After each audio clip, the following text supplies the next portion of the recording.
جی سر.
شریف صحابہ کرام رضوان اللہ علیہ مجمعین کے نام اعمال میں درج فرما. یا اللہ خاص الخاص شہدائے زلزلہ شہدائے سیلاب کے نام اعمال میں درج فرما. یا اللہ تمام شہداء کی بخشش فرما, درجات بلند فرما. ایمان کی حالت میں اس دنیا سے گئے یا اللہ سب کی بخشش فرما, سب کے درجات بلند فرما, قبروں کو منور فرما. یا رب کائنات چوری اختر صاحب, ان کی پوری ٹیم, ان کے معاونین, دائیں نگارش یہ ہے کہ تیرے گاؤں سے ابتدا کر رہا ہوں.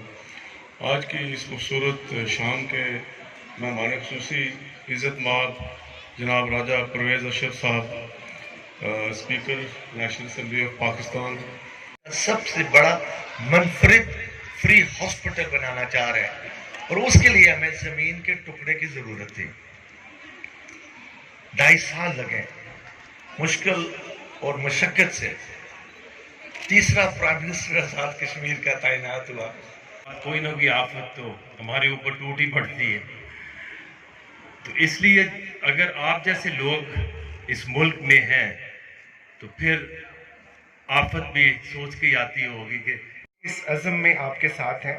آپ کے 1000 گھروں کو انشاءاللہ 2000 بنانے میں آپ کی بھرپور مدد کریں گے. اور